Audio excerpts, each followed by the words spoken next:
Bismillahirrahmanirrahim. In this video, we talk about FSC Second Year Biology, Chapter 15, Homeostasis. आज lecture number 8, Excretion in Earthworm.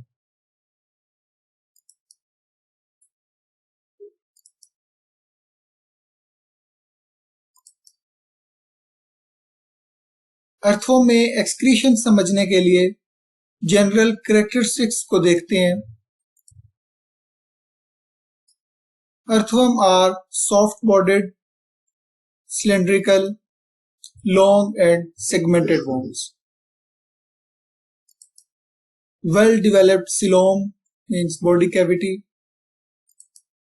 and they are terrestrial invertebrate that belongs to phylum Annelida.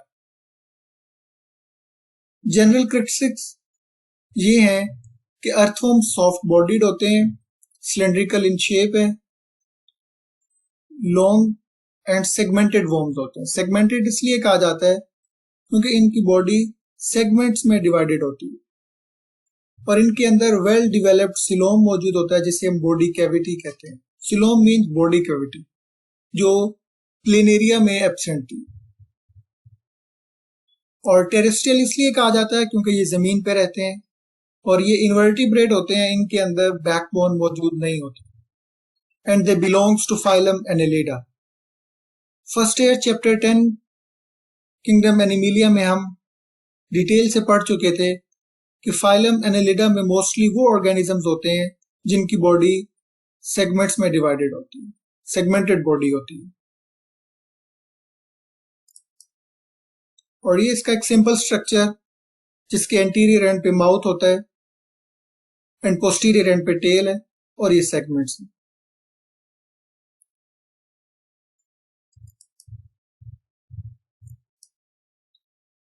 Next है excretory system consists of nephridia as excretory organ which is analogous to kidney of vertebrates. Earthworm में excretory system nephridia होता है, metanephridia होता है, जो कि excretory organ है. ये इन्वर्टिब्रेट्स किडनी से मिलता जुलता होता है. ये देखें, ये अर्थवर्म का एक्सक्रीटरी सिस्टम है. Nephridia are porous, long, thin and coil tube which are found in all segments except first three. ये अर्थवर्म का एक्सक्रीटरी ऑर्गन नेफ्रीडिया है जो porous, long, thin, coil tube form में होता है जो तमाम सेगमेंट्स में पाया जाता है पहले तीन छोड़ के. Each segment of earthworm has a pair of metanephridia. Means ऐसा नहीं होता कि एक ही एक्सक्रीटरी सिस्टम है जो पूरी बॉडी में पाया जाता है, ऐसा नहीं है. हर सेगमेंट में पेयर ऑफ मेटानेफ्रीडिया मौजूद होगा जो कि आप इस डायग्राम में देख सकते हैं. ये एक सेगमेंट है जिसमें आपको पेयर ऑफ मेटानेफ्रीडिया नजर आ. अगर हम मैकेनिज्म देखें, the system has an internal ciliated opening, the nephrostome immersed in coelomic fluid and enveloped by a network of capillaries. Earthworm का एक्सक्रीटरी सिस्टम ट्यूबुलर टाइप होता है जिसके दो सिरे होते हैं, एक सिरा जो बॉडी के अंदर खुलता है और एक जो बॉडी के आउटसाइड होता है. जो इंटरनल एंड है इसे हम नेफ्रोस्टोम कहा जाता है जो कि सिलिएटेड होता है, जिसके माउथ पे सीलिया मौजूद होते हैं. और ये कलेक्टिंग ट्यूब्यूल है जिसके ऊपर कैपिलरीज का नेटवर्क मौजूद है और ये स्वेलड पोर्शन ब्लैडर है और ये एक्सटर्नल ओपनिंग जिसे हम नेफ्रीडियोपोर कहते हैं. जो इंटरनल एंड यानी नेफ्रोस्टोम है ये इमर्स होता है सिलोमिक फ्लूइड के अंदर. सिलोमिक फ्लूइड वो फ्लूइड जो सिलोम के अंदर पाया जाए और सिलोम का मतलब बॉडी कैविटी होता है. इस बॉडी के अंदर जो फ्लूइड है उसे सिलोमिक फ्लूइड कहेंगे और ये नेफ्रोस्टोम उस फ्लूइड के अंदर इमर्स होता है, डूबा हुआ होता है. और इस सिलोमिक फ्लूइड के अंदर साल्ट्स होते हैं, एक्सेस वाटर होता है.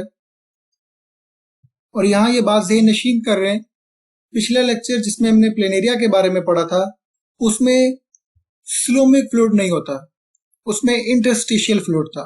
इंटरस्टिशियल फ्लूइड वो होता है जो बॉडी के टिश्यूज के अराउंड होता है। अर्थवॉर्म में सिलोमिक फ्लूइड होता है। नेक्स्ट है कि नेफ्रोस्टोम कलेक्ट्स सिलोमिक फ्लूइड। ये नेफ्रोस्टोम है जो यहाँ से फ्लूइड को कलेक्ट करेगा और फ्लूइड मूव करेगा विद द ट्यूब, और इस ट्यूब की जो एपिथेलियम है अपर लेयर, उसमें सेल्स होते हैं जो सेल्स रीअब्सॉर्ब करेंगे साल्ट्स को from the lumen and send to the blood vessels that surrounding to the nephridium. Means जब सिलोमिक फ्लूइड मूव करेगा तो उस फ्लूइड के अंदर जो बेनिफिशियल साल्ट्स होंगे, वाटर होता है, उसको एपिथेलियल सेल्स यहां से रीअब्सॉर्ब कर लेते हैं। रीअब्सॉर्ब करने के बाद उसको ब्लड वेसल्स के अंदर भेज देते हैं जो कि नेफ्रिडियम के ये सराउंडिंग में मौजूद है। और the left over appears as urine containing nitrogenous waste. और रीअब्सॉर्प्शन के बाद जो मटेरियल बच जाएगा उसको एक्सक्रीट आउट कर दिया जाएगा। और रीअब्सॉर्प्शन के बाद जो भी मटेरियल बच जाएगा उसको as a urine containing nitrogenous waste excrete out कर दिया जाता है।